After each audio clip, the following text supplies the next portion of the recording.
안녕하세요. 저는 이혼하고 지방생활 청산한 30대 여성입니다. 파란만장한 결혼생활 끝에 이혼을 하게 되었어요. 그 황당했던 지난날의 경험을 들려드리고자 사연을 올려봅니다. 저랑 남편은 각자 평범한 생활 끝에 만나게 되었는데요. 남편 사업장에 갔다가 남편이 먼저 관심을 표현해줘서 그 우연으로 만들어진 인연이에요. 결혼하기까지 반대 없이 진행이 되었고 결혼하고 나서도 늘 그래왔던 것처럼 평범하게 살았습니다.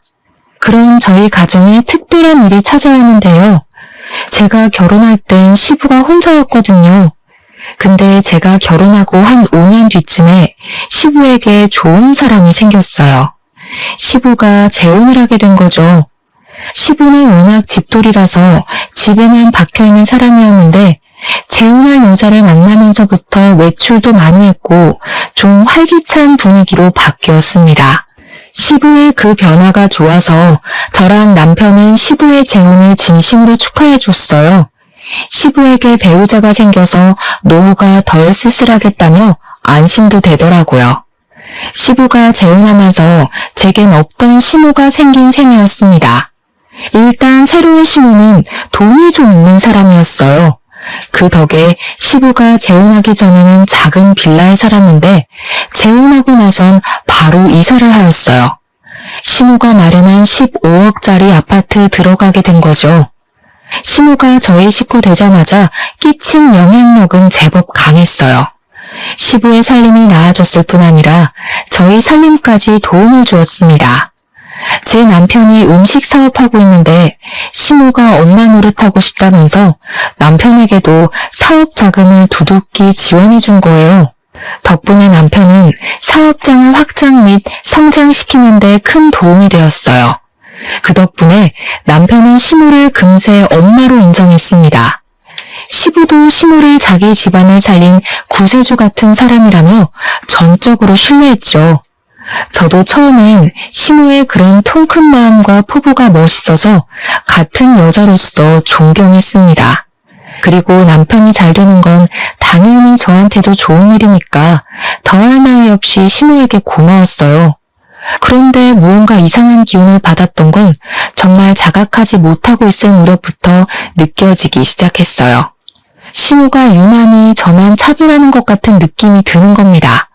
이런 생각은 자칫 가정 분위기를 망칠 수 있는 위험한 생각인 줄 알아서 저만의 착각이라고 생각했어요.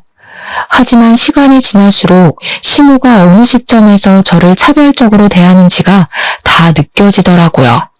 그걸 어느 부분에서 가장 강하게 느꼈냐면 시부가 며느리인 저에게 잘해줄 때였어요.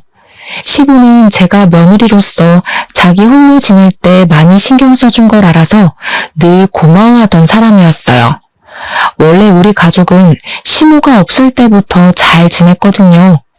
그래서 시부는 제게 하던 대로 했을 뿐인데 희한하게 시모가 들어오고 나서 점점 가족 분위기가 달라지는 것 같았어요. 우선 제가 시모랑 눈이 마주치면 시모가 저를 흘겨보듯 눈길을 보냈는데요. 남편이랑 시부와 마주치면 금세 사근사근 웃더라고요. 그리고 제가 인사를 하거나 먼저 말을 걸면 못 들은 척을 해요. 그러다가도 주변에 시부나 남편이 있으면 제게 친한 척 하였습니다. 오해이길 바랬지만 제가 눈치 없는 미성년자도 아니고 살 만큼 산 성인인데 그 정도는 저도 판단 내릴 수 있었죠. 그렇다고 제가 당장 뭘 할 수 있는 건 없었어요. 제 개인적인 직감 때문에 대놓고 시비 걸지 않는 시모에게 따질 수 없었습니다. 그렇게 몇 달을 같이 지냈을 무렵 남편이 갑자기 제게 당황스러운 말을 건넸는데요. 엄마가 너한테 서운한 게 많대. 대체 평소 엄마를 어떻게 대했길래 엄마가 너 만나는 걸 눈치 봐? 설마 텃세라도 부렸던 거야? 무슨 소리야. 내가 뭐하러 어머님한테 그런 짓을 해. 당신은 내가 그럴 사람으로 보였어? 나랑 같이 지낸 세월이 얼만데. 알지. 그래서 나도 처음에 엄마 말 듣고 오해한 거라고 말했었어. 근데 사람이 느끼는 감정은 개인적인 거잖아. 엄마는 네 태도가 기분 나빴나 보더라고. 정말 예상치 못한 시점에서 남편의 경고를 들었는데 얼마나 어리둥절했는지 모릅니다. 저는 늘 평소대로 했을 뿐이고 가족 중 누구도 차별한 적이 없거든요. 시부의 아내이자 제 시모인데 어떻게 그랬겠습니까? 오히려 잘 보이려고 노력했고 시모가 새 가족에게 적응하기 힘들까봐 더 마음을 열고 다가갔을 뿐이었어요. 그런데 갑자기 서운한 게 많다뇨. 차라리 제가 더 서운하다고 하는 게 맞지 않나요? 시모가 저한테만 대면대면하게 굴었잖아요. 아니면 정말 남편 말대로 저도 모르게 시모에게 상처를 줬나 진심으로 돌아본 적도 있었습니다. 하지만 아무리 생각해도 시모가 어느 부분에서 감정이 상했는지 모르겠는 거예요.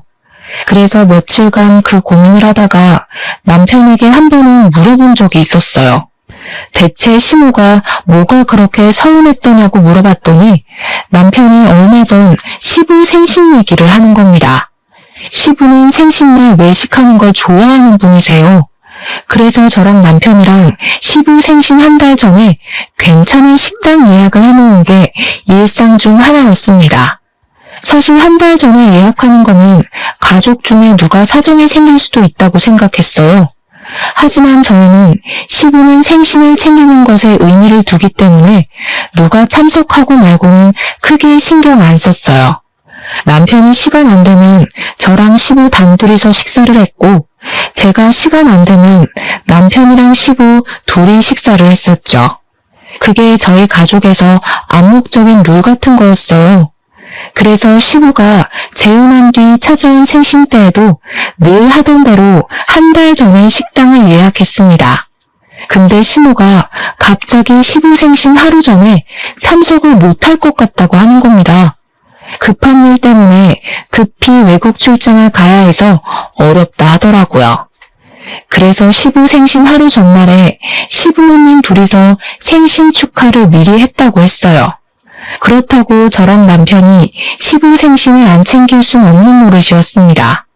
시부모님 하루 전날 생신을 챙기게 됐다고 저희한테 언지를 준 것도 아니었어요. 이미 축하 자리를 다 가진 후에야 말씀하셨거든요. 그래서 예약된 식당을 취소도 못했습니다. 당일 취소하면 계약금을 다 날려야 했으니까요. 시모가 시간이 안 되면 남편이랑 저만 예정대로 시부 생신을 챙기면 되겠다고 생각했어요. 때문에 예약 취소는 안 했고 그 다음날 시모 없이 시부랑 당일 만나서 식사했었죠. 근데 시모가 그게 서운했다고 하는 겁니다. 남편이 들었던 시모의 말은 이랬어요. 시부의 배우자가 빠졌는데 어떻게 많은 가족들끼리만 모여서 식사를 할 수 있냐고 했다는 거예요. 그러면서 제가 자기 소외시키는 것 같았다 하대요? 소외라뇨. 말 같지도 않은 소리입니다. 저는 시모의 판단에 진심 당황스러웠어요. 남편은 저와 같이 했던 시간이 더 길기 때문에 제가 그런 의도 아니었다는 걸 이해해줬어요. 하지만 제게 한 번 더 조심스레 경고를 해주더라고요. 엄마가 마음이 여린 사람 같으니까 당신이 좀 더 신경 써줘. 아무래도 엄마가 우리 식구끼리만 똘똘 뭉쳐있다고 생각하는가 봐. 나랑 아빠는 같은 혈육이라 괜찮은데 어떻게 보면 당신은 생판 남인 거잖아. 그래서 엄마가 괜히 불편하게 느끼는 것 같아. 어렵겠지만 당신이 더 젊으니까 노력 좀 해주라. 너무 어이없었지만 그래도 이때까지는 남편 말대로 제가 더 노력하고자 마음먹었습니다. 저 하나로 인해 좋았던 가정 환경을 망치고 싶지도 않았고 또 제가 의도하지 않은 언행이나 표정으로 인해서 시모가 과민하게 받아들였을 수도 있다고 생각했거든요. 말했다시피 사람의 감정은 개인적이니까 제가 그러지 않았다고 상대방이 제 의도와 같은 감정을 느낄 거란 건 확신할 수 없는 일이잖아요. 차라리 제 실수가 있었기를 바라기도 했습니다. 그럼 시모와 오해를 풀고 잘 지냈을 테니까요. 하지만 그게 뜻대로 잘 안 되었어요. 시모의 당황스러운 태도는 제가 조심하고 신경 쓴다고 되는 게 아니란 걸 알았습니다. 어느 날 있었던 일인데요. 남편이 시모 덕분에 사업적으로 굉장히 승승장구했거든요. 그 때문에 남편은 시모한테 정말 헌신하는 아들이 되었는데요. 남편이 오랜만에 시댁에 가서 밥을 먹자고 하는 겁니다. 남편의 제안에 저도 흔쾌히 수긍을 했어요. 우리 시부는 재혼하기 전 저랑 남편과 함께 소고기를 좋아하는 편이었습니다. 그래서 식사를 하게 되면 주로 소고기가 메인이었고 이것 또한 암묵적인 텔레파시 같은 거였어요. 사실 소고기 잘 못 먹는 사람 없잖아요. 저는 당연히 시모도 좋아할 줄 알았습니다. 남편도 시모에게 물어볼 생각 안 하고 소고기 싫어하는 사람 어디 있냐면서 당연하게 한우를 구매해 시댁을 방문했어요. 가니까 시모가 먼저 우리를 반겨주더라고요. 시부랑 남편이 있어서 그런지 제게도 친절한 눈웃음을 보여줬습니다. 그때쯤엔 제가 시모의 인연적인 얼굴을 더 많이 봤던 때라 시모가 제게 웃어주는 것이 더 어색했을 때였죠. 저는 시부모님에게 인사드리고 바로 식사 준비를 시작했습니다. 그러자 시모가 또 보여주기 식으로 저를 돕기 위해 주방으로 들어오더라고요. 그리고 남편이랑 같이 장봐온 소고기를 막 들추더니 시부랑 남편한테까지 안 들리는 작은 목소리로 제게 말을 걸어왔어요. 어떻게 먹을 게 고기밖에 없다니? 지금 한우만 사온 거 맞지? 뭘 준비할 땐 어른한테 먼저 연락해서 허락을 받는 게 예인데. 이것도 네 의견이야? 네? 저희는 평소 같이 밥 먹을 때 꼭 소고기를 먹었거든요. 남편도 어머님께서도 소고기 좋아하실 것 같다고 굳이 물어볼 필요 없다고 해서요. 소고기 안 좋아하세요? 남편이 그렇게 얘기를 해도 마누라 되는 사람이 한 번 더 시부모님한테 확인을 했어야지. 센스가 있는 편도 아니구나. 됐으니까 내가 전복 사온 거 있거든. 그것도 손질해놔라. 저한테 그런 식으로 불평을 늘어놓는 시모는 냉장고에서 골드키위 2개를 꺼내서 거실로 가버렸습니다. 식사하기 전에 골드키위를 먹으면 건강관리에 도움된다나 뭐라나. 그러면서 시부랑 남편을 엄청 챙기더라고요. 시부랑 남편은 집에 선녀 같은 사람이 들어왔다고 엄청 좋아했어요. 기가 막혔지만 이따만 해도 시모가 그 이후로 별다른 시비 없이 넘어가서 별로 신경 안 썼습니다. 그렇게 저희는 식사를 잘 마치고 귀가까지 했어요. 그런데 남편이 자기 전 심각한 얼굴로 통화하고 오더니 갑자기 저한테 어처구니 없는 소리를 하더라고요. 방금 아빠한테 전화 왔는데 엄마가 지금 속상해서 잠도 못 자고 있대.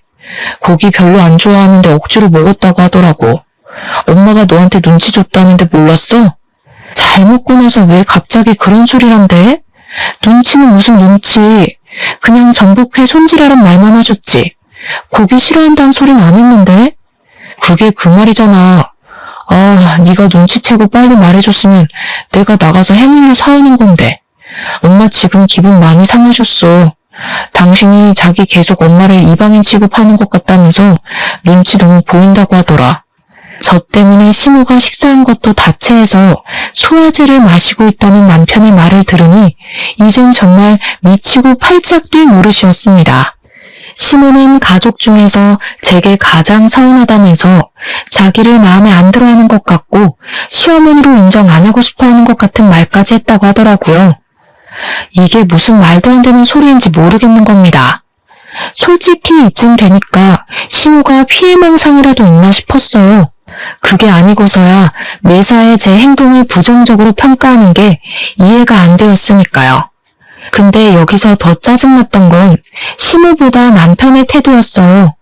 내가 몇 번을 말했어. 엄마가 좀 예민한 편이니까 신경 써달랬잖아. 안 그래도 재혼한 것 때문에 엄마 혼자서 우리한테 잘하려고 얼마나 스트레스 받고 있는데 대체 내가 뭘 어떻게 신경 써줘야 하는데? 나 거짓말 안 하고 아버님보다 어머님을 더 챙겼어.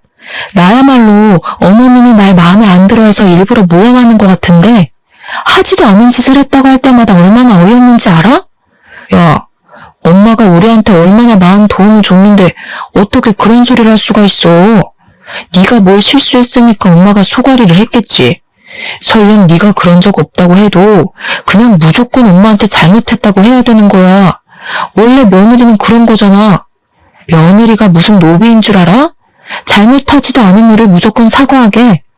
지금 보니 당신도 웃긴다. 당신 머릿속에 고부관계는 며느리만 손해봐야 되는 거야? 그게 아니라 솔직히 막말로 당신 여태 시어머니 없어서 편하게 지냈잖아.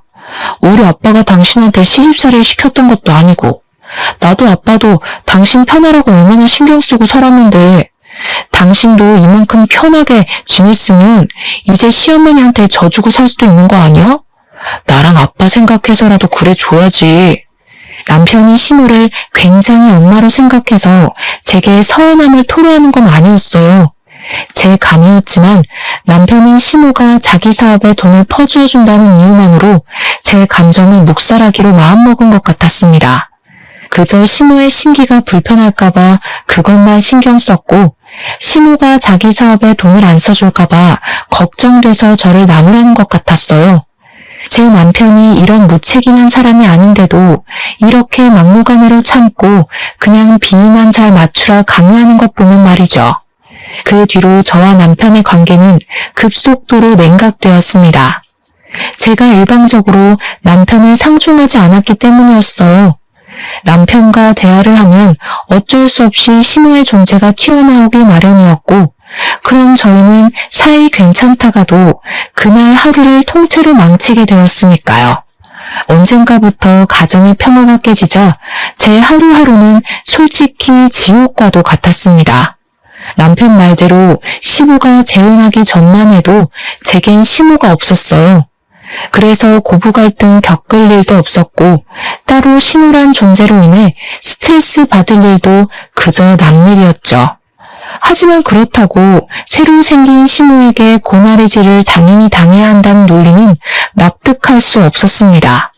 고부 갈등과 시모의 지적질이 며느리의 숙명이라고 말하는 남편에게 너무 서운했어요.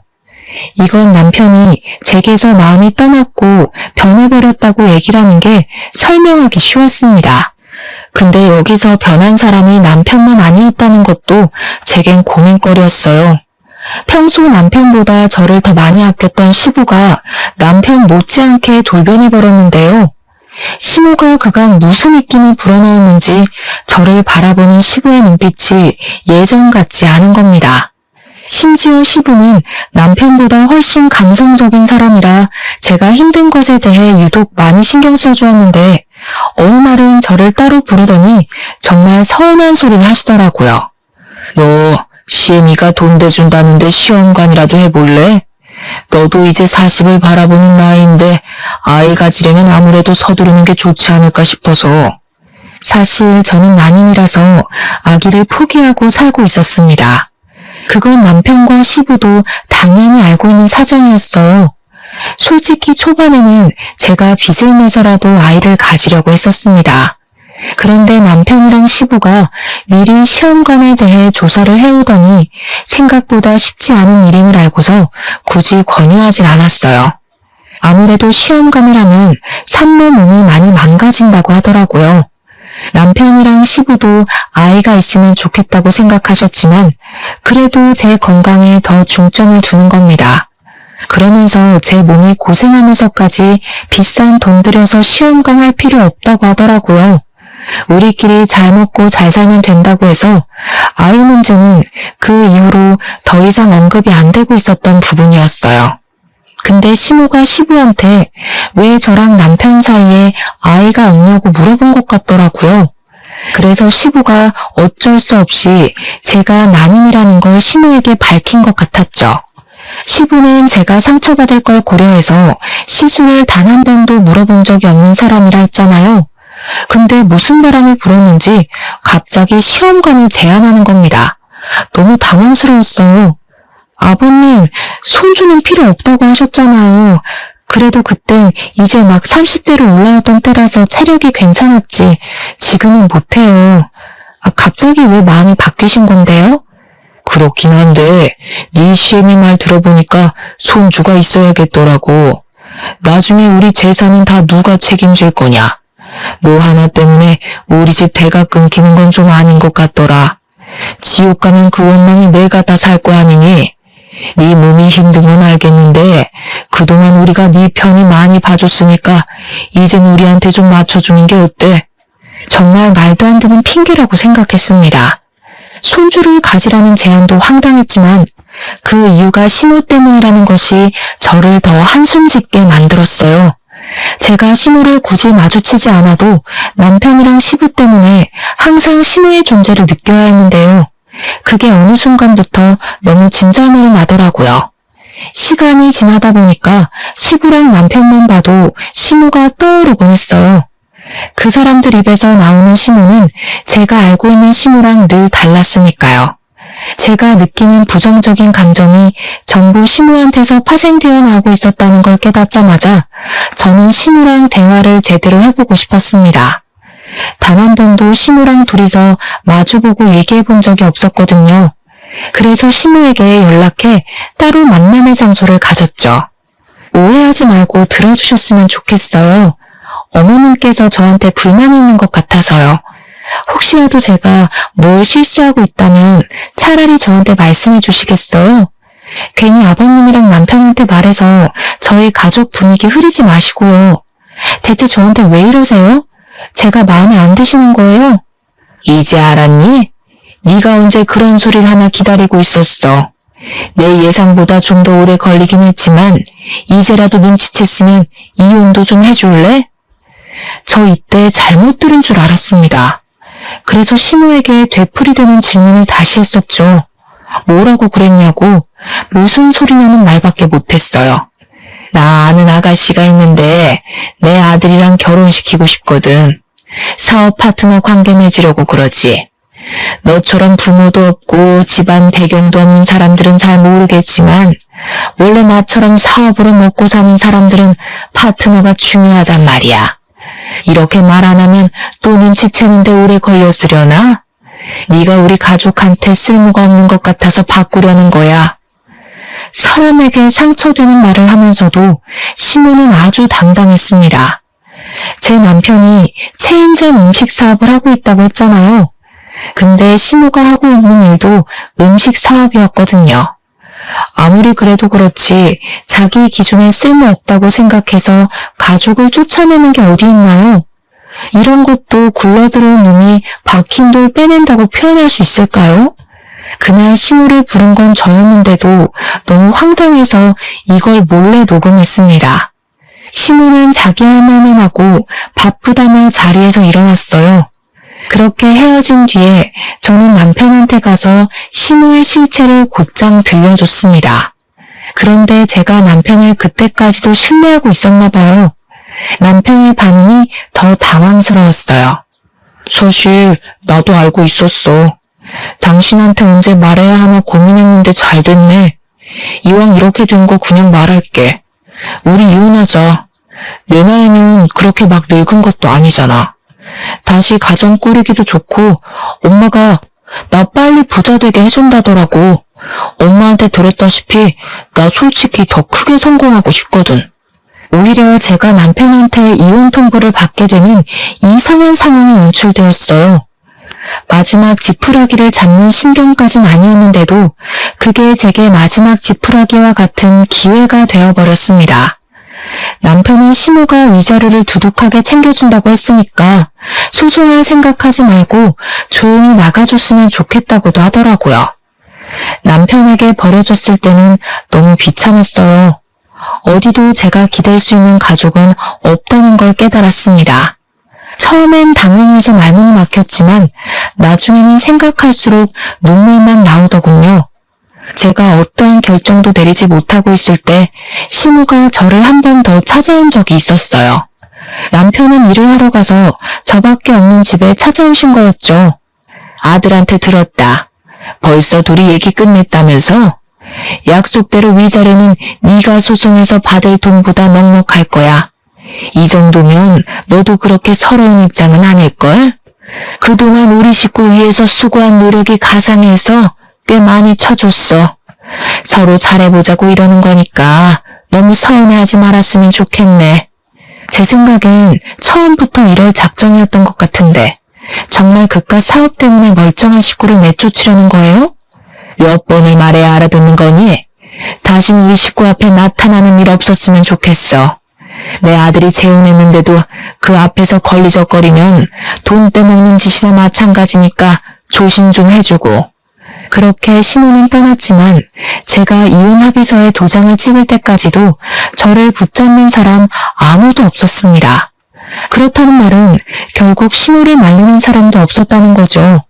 근데 제가 집을 떠날 때 시부가 제게 마지막으로 그런 말을 하더라고요. 살다 보니 손주의 존재가 중요한 것 같아서 그러는 거니 속상해하지 말라고요. 그러니까 시부는 제가 시험관 수술을 하기 싫어서 차라리 이혼을 선택한 거라고 알고 있었어요. 시모가 시부에게 나쁘게 보이고 싶지 않아서 또 거짓말을 쳐놓은 것 같았습니다. 시부가 여전히 제게 가족이었다면 시모의 만행을 밝혀줬겠지만 사실 그렇게 했다가 남편한테 한번 배신당했잖아요. 시부라고 안 그럴 것 같지 않더라고요. 그래서 저는 그냥 시부에게 시모에 대해 말도 안 하고 나와버렸어요. 시부가 시모로 인해 망가진다면 그건 시부의 자업자득이라 생각했으니까요. 그리고 남편에겐 작별 인사도 안 했습니다. 시모 실체를 알면서도 자기 출세 때문에 저를 버린 파렴치한 인간이 아닙니까? 그 사람들이 얼마나 잘 먹고 잘 살지 모르겠지만 저도 이왕 이렇게 돼버린 거 깔끔하게 미련을 놓았어요. 당연히 아쉬운 부분도 있었죠. 그래도 그 잠깐 위태로웠다고 막상 빠져나오니까 살만하더라고요. 시모가 제게 준 돈은 진짜로 위자료 받았을 액수보다 많았습니다. 덕분에 새 삶을 꾸리는 데는 그리 생활고를 겪지 않아도 되었어요. 고작 돈에 흔들려서 저를 버린 사람들에게 오히려 제가 더 잘 먹고 잘 산다는 걸 보여주고 있었습니다. 그래서 저는 재산 분할로 얻은 돈까지 보태어 집을 구했고 어느 고등학교 앞에 분식집을 차렸죠. 이혼 조정 기간인 한 달 동안 분식집을 시작했는데요. 학생들 유입이 많은 곳이다 보니까 분식집 장사는 처음부터 대박기를 걸을 수 있었어요. 또 아이들이 친화력이 좋아서 저를 금세 이모라고 부르며 다가와 주더라고요. 그 재미로 살다 보니까 생각보다 이혼에 대한 아픔은 빨리 잊을 수 있었습니다. 그렇게 이혼 조정 기간이 끝나고 이제 정말 제 삶의 자유를 얻었다고 생각할 때쯤이었어요. 우연히 시모의 모습 발견하게 된 겁니다. 시모가 나타날 만한 곳은 아니라서 제가 잘못 본 건가도 했는데 분명 시모였어요. 시모를 보자마자 지나갔던 악몽이 떠오르더라고요. 시모는 고등학교에서 나오는 웬 학생을 아는 채 하고 있었습니다. 굉장히 친한 사이처럼 보였어요. 제가 결혼 생활하면서도 한 번도 본 적 없는 애라서 시모랑 무슨 관계인지 궁금했습니다. 아니나 다를까 그 아이가 분식을 먹고 싶다고 했는지 시모랑 고등학생 아이가 같이 제 식당으로 들어오는 겁니다. 저는 일단 급하게 모자를 눌러쓰고 마스크까지 하며 정체를 숨겼어요. 그래야만 시모와 그 아이의 관계를 엿들을 수 있을 것 같았거든요. 그렇게 주문 먼저 받았습니다. 그리고 최대한 그들의 대화를 엿들었죠. 그리고 저는 굉장히 충격받을 수밖에 없었어요. 저번 주 시험은 잘 쳤어? 우리 아들 고생하는데 엄마가 옆에 못 있어줘서 미안하네. 아빠한테 너 맛있는 거 사주라고 돈 보내줬었는데 아빠랑 맛있는 거 먹었어? 시모가 그 고등학생 아이한테 아들이라고 부르는 것에 무척 혼란스러웠어요. 분명 시모한텐 가족도 없다 했었고 결혼한 적도 없다고 했거든요. 그런데 아들이라뇨. 저 너무 놀라서 그 사실을 또 음성 녹음하기 시작했습니다. 나중에 시모가 나온 CCTV 영상 파일까지 저장을 해놨죠. 시모랑 그 고등학생은 실제 모자 관계 맞는 듯 했어요. 들어보니까 시모한테는 결혼 안 하고 사실혼 관계로 지내고 있는 불륜남이 있더라고요. 그 불륜남을 시모가 아이의 아빠라고 부르고 있었고 마찬가지로 아이도 시모와 그 불륜남을 부모라 칭하고 있었습니다. 그 관계는 시부랑 재혼하기 전부터였고 시부에게 접근한 건 시모 아들 빼곤 불륜남과 서로 짜고 치는 고스톱인 것 같았습니다. 시모는 자기 아들을 향해서 집이 곧 구해질 것 같으니 같이 살 날이 머지 않았다는 말을 하더라고요. 그러면서 자기 아들한테도 출장 얘기를 했는데 그 출장 얘기를 가만 들어보니까 얘기가 익숙한 겁니다. 생각해보니 제가 이혼하기 전 시모가 시부에게 한 번씩 출장 간다고 하고 집을 비울 때가 있었거든요. 그때 하던 변명과 거의 비슷한 거 아니겠어요? 그걸 들으니까 촉이 딱 오더라고요. 시모는 자기 아들에게 출장 얘기를 하고 시부랑 남편 있는 집에 가 다른 가면을 끼고 한 가정의 아내인 척 새엄마인 척 했던 거예요. 그건 바로 다 시부의 재산을 빼돌리기 위함이었죠.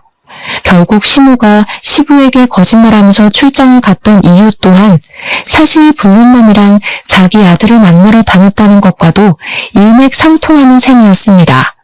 당시 시부가 갖고 있던 재산은 아파트 한 채와 남편의 가게였어요. 얘기하는 걸 듣자 하니 시모가 확실히 그걸 노리고 있었습니다.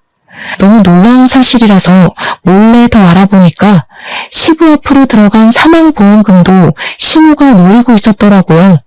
그러니까 시모는 여태 우리에게 말했던 이미지가 전부 거짓이었다는 거예요. 음식 사업한다고 했던 것도 거짓말이었고 돈 좀 있는 사람이란 것도 거짓말인 거죠. 이런 말도 안 되는 짓을 저지른 이유는 그저 더 큰 돈으로 불리기 위해서 돌려막기 하고 있는 거였어요. 그 과정에서 제겐 빼먹을 재산도 없고 제가 부모도 없으니 받을 유산도 없는 존재잖아요. 그러니까 자기 계획에 방해된다고 생각해서 쫓아버린 거였어요. 게다가 제가 시모 뒤를 밟았다가 알게 된 또 다른 당황스러운 진실이 있었는데요. 시모가 저랑 이혼시키고 남편에게 사업 파트너 집안의 아가씨를 소개해준다 그랬거든요. 근데 사실은 남편을 꼬드기려고 붙인 아가씨가 불륜남의 배다른 딸내미인가 보더라고요. 결국 고등학생인 시모 아들만 이 사실을 모르고 있었고 시모랑 불륜남이랑 불륜남 딸만이 이 계획의 주인공들이었어요. 이미 그들과 저는 끝난 관계였지만 그래도 한때 법적으로 묶여있던 가족이었잖아요. 그러니 제게도 남일 같지만은 않더라고요. 너무 충격이었습니다. 그리고 한편으론 시부가 얼마나 무식했으면 이런 콩가루 같은 사람을 못 알아봤을까 그런 생각도 들었어요. 시부랑 남편은 여전히 시모의 존재에 대해 모르고 있을 겁니다. 이제 막 돈에 눈을 뜬 사람들이라서 만약 시모의 실체를 알았다면 저한테 연락이 왔을 거라고 생각하거든요. 시모는 한 며칠 출장 간다고 거짓말을 해놨는지 자기 아들 학교를 연이어 찾아왔습니다. 당연히 저희 분식집도 여러 번 들렸죠. 그때마다 저는 음식을 갖다 주며 그들 대화를 항상 녹음했어요. 그리고 이만하면 충분한 증거가 됐다고 생각했을 때쯤 시모에게 친히 목소리를 들려줬습니다. 시모가 계산하고 나가려고 할 때 모자랑 마스크를 벗었어요. 오랜만이네요. 근데 아들이 있는 줄은 몰랐어요. 듣자 하니 아드님은 아무것도 모르시는 것 같은데 좀 불쌍한 것 같기도 하고. 제가 모습을 드러냈더니 바로 저를 알아본 시모가 깜짝 놀라더군요. 그리고 가장 먼저 취했던 행동이 자기 아들을 간수하는 거였습니다. 영문 모르던 시모 아들은 시모가 먼저 가라고 내보내는 바람에 자리를 떴어요. 그러고 나서 시모는 이전보다 훨씬 더 예민해진 상태로 저를 향해 눈을 부릅떴습니다. 교활하게 내가 들락날락한 줄 알면서도 이제야 정체 드러낸 이유가 뭐야? 내가 위자료 두둑하게 줬으니까 다신 우리 눈앞에 나타나지 말랬지. 이러라고 내가 그 큰 돈을 덜컥 내준 줄 알아? 뭘 착각하셨나 본데 제 발로 찾아온 건 그쪽이에요. 다짜고짜 아들까지 모시고 와서는 묻지도 않은 말 알아서 뱉으셨잖아요. 네가 진작에 정체 밝혔으면 내가 여길 안 찾아왔을 거 아니야. 대체 무슨 생각으로 숨기고 있었던 거야? 뭐, 날 협박이라도 하려고? 굉장히 무서우신가 봐요. 보아하니 아직 계획하고 계신 게 마무리 안 되신 것 같은데. 여기서 다 들통나면 어떻게 되는 건데요? 사실 저는 상관없는 입장이라 그쪽이 망하든 저쪽 식구들이 망하든 상관없거든요. 시모는 그제야 뒤늦게 자신의 실수를 깨달은 것 같았습니다. 갑자기 태세를 전환하며 저를 붙잡고 제발 비밀로 해달라고 사정하더라고요. 그러면서 저보고 돈 필요하냐고 묻대요. 제가 자기처럼 돈에 미쳐서 사람을 위협하는 걸로 보였나 봐요. 자기가 대출받아서 얼마든지 돈 줄 테니까 남편이랑 시부한테만은 사실을 말하지 말라는 겁니다. 사실 저는 그 자리에서 시무 사과를 한참이나 보다가 알겠다고 해줬어요. 어차피 저는 위자료도 받은 사람이었고 정말로 어느 쪽이 망하든 말든 관계없는 일이라 생각했거든요. 그러니까 시모가 고맙다면서 비밀만 지켜준다면 저한테 충성을 다할 것처럼 굴더군요. 정말 고마워. 내가 그동안 쌀쌀맞게 군 건 너한테 악감정 있어서가 아니라 그냥 집에서 내보내려고 했을 뿐이야. 다른 악감정은 절대 없었어. 이제 우리 손잡은 거나 마찬가지인 거야. 혹시 돈 필요하면 언제든지 연락해. 시모는 끝까지 미안하다고 사과만 하더니 제게 손까지 흔들면서 자리를 떴습니다. 근데 미안하지만 저는 시모의 약속을 지켜줄 생각이 없었어요. 죄 없는 사람을 괴롭히고 내몬 사람들이 행복하면 안 되는 거잖아요. 그래서 저는 시모가 가고 녹음을 마무리 짓자마자 파일을 전 남편한테 보내버렸습니다. 당연히 시모가 집에 가기 전에 이 엄청난 사실은 퍼지고 말았죠. 전 남편한테서 오랜만에 전화가 오더라고요. 생각 없이 받아봤더니 다짜고짜 화를 내는 겁니다. 갑자기 무슨 개수작이야? 우리 엄마가 했던 약속 잊었어? 위자료 줬으니까 나 재혼하는 길 방해하지 말랬잖아. 방해할 생각 없어. 오히려 너한테 도움 준 것 같은데. 여전히 돈에 눈이 멀어서 상황 판가름도 제대로 못하고 있네. 그 파일 믿든지 말든지는 네 선택이겠지. 돈을 포기할 건지 인생을 포기할 건지 잘 생각해보면 될 거야. 전 남편에게 주는 마지막 선물과도 같았습니다. 솔직히 제가 쫓겨나는 입장이었는데도 소송 못하고 합의 이혼했잖아요. 그 대가로 돈을 받았고요. 그래서 그런가 마음 한편에 억울함이 짓눌려 있었거든요. 이렇게라도 그 사람들에게 복수를 할 수 있다면, 이것이 제게 주어진 기회라면 저는 주저하지 않고 그 집안을 망쳐놓고 싶었습니다. 역시나 전 남편은 제가 보낸 녹음 파일 때문에 흔들리기 시작했어요. 제가 조작을 할 수 있는 능력이 없다는 것도 남편이 알고 있었고, 조작이라고 하기엔 시모 목소리가 너무 현실성 있게 다가와서 사실이란 걸 알았을 거예요. 그때쯤에 저는 CCTV 영상까지 전 남편한테 보냈습니다. 그랬더니 전 남편한테서 2번의 연락은 오질 않았어요. 분명 확인은 했는데 말이죠. 그리고 그날 저녁, 시댁은 결국 풍비박산이 난 듯 했습니다. 시모가 뒤늦게 저한테 전화와서는 쌍욕을 하면서 저 때문에 돈 날렸다고 소리치더라고요. 감히 내 뒤통수를 쳐? 너 내가 얼마나 무서운 사람인지 모르지? 나 우리 가족을 위해서라면 뭐든지 하는 사람이야. 네가 하는 가게 절대 가만 안 둘 거야. 쳐들어가서 다 망쳐놓을 거야. 멀쩡한 내 인생 망쳐놓은 사람이 누군데요? 그렇게 무능력하면 바보처럼 살 것이지 왜 사기를 쳐서 여러 사람 피곤하게 만들어요? 아줌마가 저한테 사과한 것도 솔직히 아줌마 살려고 머리 쓴 거잖아요. 제가 2번 당할 줄 아세요? 부모 없이 큰 것들이 이렇게 융통성 없고 독하기만 하더라. 너 지금 사람 잘못 건드린 거야. 내가 이대로 넘어갈 거라고 생각하면 오산이라고. 너 때문에 다 망쳤으니까 너도 나한테 받아간 위자료 다 토해내. 한번 해보세요. 누가 더 망가질지 저도 궁금하네요. 일단 그쪽에 한 번만 더 주둥아리 함부로 놀리면 난 이제 아줌마 아들을 찾아갈 생각이에요. 멀쩡하게 학교 다니는 아줌마 아들 인생도 같이 시궁창 만들고 싶으면 계속 해봐요. 아줌마가 저한테 하는 것 2배로 아줌마 아들이 그대로 받게 될 거예요.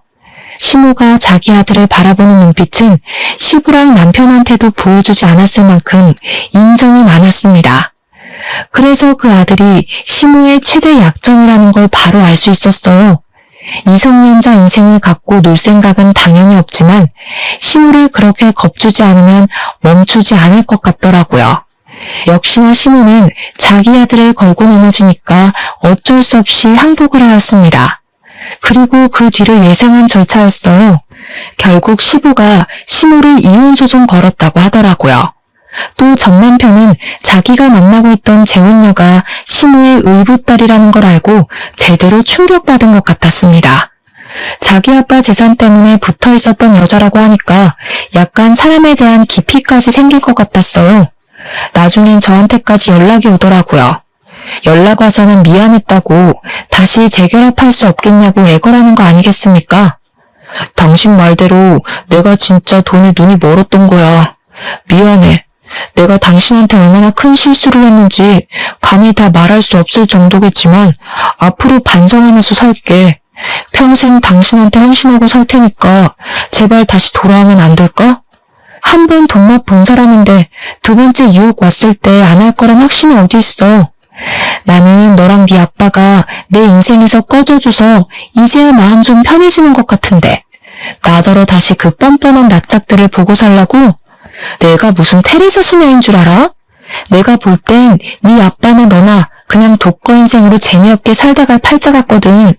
무슨 욕을 해도 다 들어줄 수 있어. 그러니까 재결합만 하자. 아빠도 너한테 엄청 미안해. 네가 다시 돌아오면 아빠가 재산의 일부를 너한테 상속하겠대. 그 좋은 걸 나한테 왜 줘? 돈 좋아하는 둘이서 평생 재산 끼고 살면서 알거지 신세나 모면하세요. 아니면 너네 아빠한테 돈 많은 다른 아줌마 좀 꼬셔보라고 하던가. 한 번 잃은 신임은 두 번, 세 번도 잃을 수 있다고 보기에 무시해버렸어요. 그렇게 하고 싶은 말 다 하고 전화를 끊은 뒤론 전 남편 쪽에서 더 이상 연락이 없었습니다. 나중에 어쩌다가 우연히 듣게 된 소식인데 시모 덕분에 커졌던 전 남편 사업장 규모가 말도 안 되게 축소되었다고 하더라고요. 저는 전 남편의 멘탈이 많이 흔들려서 사업장 운영이 힘들어진 줄 알았거든요. 근데 알고 보니 빚 때문이더라고요. 시모가 사기치려고 대출을 엄청 많이 받아놨대요. 게다가 시부 몰래 시부 앞으로도 대출을 몇 번 받았고 시부가 시모를 향한 신뢰 때문에 의심 없이 대출을 해준 적도 있었다고 했어요. 그래서 시모 앞으로 된 빚이 너무 많았는데 시부가 이혼하면서 그 빚을 나눠 갚는 바람에 전 남편이 큰 사업장을 계속 운영할 수가 없었던 거죠. 안타깝게도 사업장을 축소하자마자 매출이랑 바로 직결이 되어 수익이 뚝뚝 떨어진 것 같았습니다. 집도 팔고 작은 집으로 이사 갔다는 말을 들었는데 사실은 그게 아니라 남편 사업장에 있는 사무실에다 자리를 깔아놓고 자고 먹는다는 얘기도 있었어요. 그 동네만 가도 주민들이 알아서 다 얘기를 해주니 그 사람들 소식은 딱히 궁금할 새가 없더군요. 뭐가 진실인지 몰라도 우선 어렵게 지내고 있는 건 맞는 듯 했어요. 잘 되었다고 생각합니다. 다른 사람의 인생을 함부로 대했다면 그만한 대가는 감안했어야 한다고 생각해요. 저도 그걸 전 남편과 시부, 시모를 보고 잘 배웠기 때문에 함부로 누구를 벼랑 끝에 내모는 짓은 하지 않을 겁니다. 그런 말도 있잖아요. 내가 대접받고 존중받으려면 내가 먼저 다른 사람을 그렇게 대해야 한다고요. 여러분들도 더불어 사는 사회에서 누군가를 짓밟고 내 인생을 일으켜 세우지는 마셨으면 좋겠어요. 그럼 여기까지 쓰도록 하겠습니다. 감사합니다.